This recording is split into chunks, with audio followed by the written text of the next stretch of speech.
Bonjour, je suis Céline Engels, votre coach en équilibre de vie pro-perso. J'accompagne les femmes extraordinaires à vivre de leur métier passion sans sacrifier leur vie perso. Alors aujourd'hui, je vous parle d'énéagramme. Je vous ai fait dans une vidéo précédente la description de ce qu'était l'énéagramme, ce merveilleux outil de développement et de connaissance de soi. Aujourd'hui, du coup, j'aborde avec vous la base 1. Donc, je reviens sur le fait qu'il y a 9 bases différentes, un camp de base, 9 camps de base, 9 perceptions différentes d'agir, de ressentir avec le monde, d'interagir aussi avec celui-ci. Et donc aujourd'hui, je vous parle de la base 1. Alors, il y a plusieurs dénominations. Souvent, la base 1, on donne comme dénomination le perfectionniste. Déjà, certains pourront se reconnaître rien qu'avec le mot perfectionniste, mais ce n'est pas tout. Qu'est-ce qu'on met derrière ce mot perfectionniste? Alors, la base 1 est dans le centre instinctif. Donc, il y a 3 centres différents en énéagramme. Le centre mental, le centre émotionnel et le centre instinctif. Donc soit on est dans sa tête, on va dire, on réfléchit tout le temps, soit notre premier filtre avec la réalité, c'est le cœur, ce sont les émotions, ou alors dans le centre instinctif, le premier filtre avec la réalité, c'est notre corps, ce sont nos tripes, c'est notre envie tout d'un coup d'agir, donc c'est action-réaction. Voilà, et donc la base 1 se trouve dans ce centre instinctif, et donc elle a une impulsion à agir avant de réfléchir. Souvent, cette impulsion vient d'un agacement, parce que la base 1, le mot perfectionniste le dit, c'est cette envie finalement que tout soit parfait, et donc elle se dit, tiens là c'est pas comme ça devrait être, hop, il faut agir.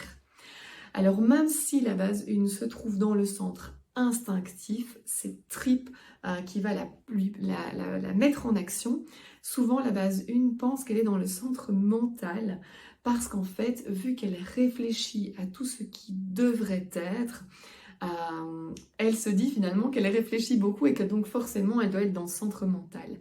Mais en fait, cette impulsion à agir, donc instinctive, s'accompagne souvent de pensées qui vont venir justifier son comportement. Et de là, du coup, l'idée que la base 1 peut souvent se penser dans le centre mental. Or, la base 1 est bel et bien dans le centre instinctif, qui est finalement le centre qui est habité inconsciemment par une émotion. Cette émotion plus ou moins constante, finalement, c'est la colère. Donc, dans le centre instinctif, vous avez la base 8, la base 1 et la base 9. Et en fait, l'émotion principale du centre instinctif, c'est la colère. Donc souvent, c'est inconscient. Et la base 1, du coup, perfectionniste, a cet agacement, chez elle, ça va se traduire comme ça, la colère, cet agacement de choses qui ne sont pas comme elles devraient être. Donc du coup, je reviens sur la base 1 dans le centre instinctif. Sa motivation principale, c'est s'améliorer. Donc l'énéagramme est un outil qui permet de venir mettre des mots sur nos stratégies, nos comportements pour retrouver notre confort, retrouver nos besoins. Je l'ai expliqué dans la première vidéo, dans la description d'énéagramme. Mais aussi c'est un outil qui permet de venir identifier notre motivation centrale, ce qui va nous pousser à agir, ce qui va nous mettre en action. Et donc en fait pour la base 1, la motivation centrale c'est s'améliorer et donc améliorer. Si vous voulez, la base 1 est convaincue que le monde doit être amélioré, c'est son combat. Elle se dit que d'une façon ou d'une autre, il faut qu'elle s'améliore et qu'en même temps, elle améliore son environnement et le monde qui l'entoure. Et donc forcément, il y a un côté sacrifice, il y a un côté exigence, il y a un côté du coup aussi avec cette petite voix qui est sur l'épaule et qui dit tout le temps à la base 1, là tu aurais dû mieux faire, tu aurais pu mieux faire, ce n'est pas assez, il faut encore améliorer. Donc la base 1 a vraiment finalement ce petit diable, on peut dire ça comme ça, qui est tout le temps sur son épaule et qui tout le temps lui dit ce n'est pas assez, tu aurais dû encore mieux faire. Donc il y a ce côté chez la base 1 avec le fait de s'améliorer, cette motivation centrale. Forcément, il y a le côté maîtrise des choses qui est très présent chez la base 1. Et donc, elle a un rapport au monde qui est basé sur la maîtrise, mais aussi, on va dire que son mode d'attention, c'est l'erreur. Ça veut dire que la base 1 est instinctivement guidée vers ce qui ne va pas.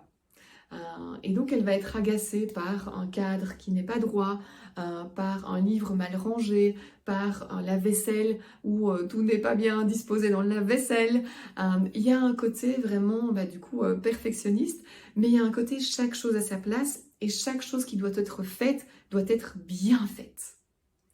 Donc du coup, voilà, ça c'est pour la description de la base 1 avec ce côté aussi sens des responsabilités, du coup ne pas faire d'erreur et surtout, surtout pour une base 1, ne jamais être pris à défaut.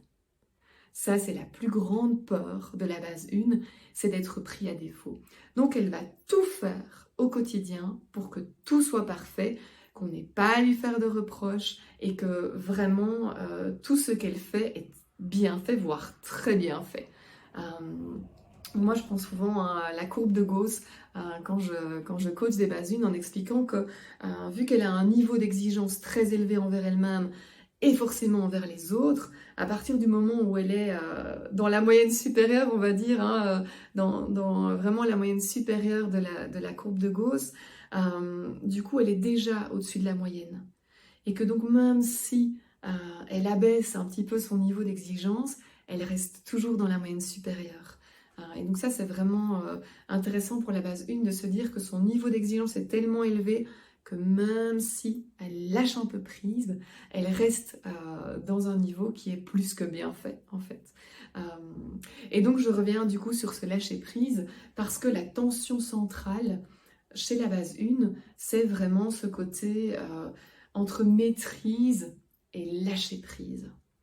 Vu qu'il y a ce côté perfection, cette peur d'être prise à défaut, ce mode d'attention sur l'erreur, et donc ne pas faire d'erreur, ne pas avoir de reproches, que tout soit parfait, on est dans la maîtrise des relations, des situations, de tout ce qui nous entoure en fait.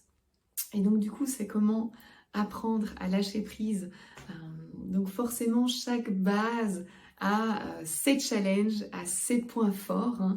Ici, les grands points forts de la base 1, c'est le fait d'être structuré, le fait d'être précis, le fait d'être consciencieux, le fait d'aller au bout de ses engagements, le fait d'avoir un grand sens des responsabilités, un grand sens moral, l'intégrité, et forcément le fait aussi d'aider les autres à progresser, parce que ce sont des personnes qui s'améliorent constamment et donc ont cette faculté à pouvoir identifier le potentiel chez les autres et pouvoir les aider à progresser.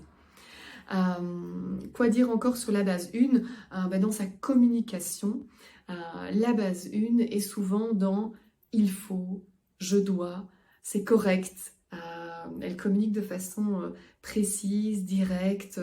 Elle utilise aussi souvent des mots comme juste, faux, bien, mal. Il y a tout un côté respect des règles aussi, attention, mais ses propres règles pour la base 1. Donc elle respecte les règles et parfois elle se justifie. Elle dit bah non mais là en fait j'avais ça ou j'avais ça par rapport à ses propres règles à elle. Donc voilà un petit peu ici, forcément je vous fais une caricature de la base 1. Donc la base 1, le perfectionniste, celui qui a ce combat, le monde est fait pour être amélioré et je dois moi-même m'améliorer. Je suis exigeant avec moi-même mais aussi exigeant avec les autres et ma tension centrale c'est d'arriver à lâcher prise sur ce besoin de maîtrise pour gagner en sérénité en fait. Donc voilà pour la base 1. Si vous souhaitez en savoir plus, je vous invite à vous abonner à cette chaîne pour recevoir aussi les prochaines vidéos sur les autres profils, les autres bases Ennéagramme pour améliorer votre connaissance de vous-même et mieux interagir aussi avec les autres. Vous pouvez me suivre aussi sur Instagram, ToWoodYou Métier Passion, ou sur mon site internet, celinengels.com.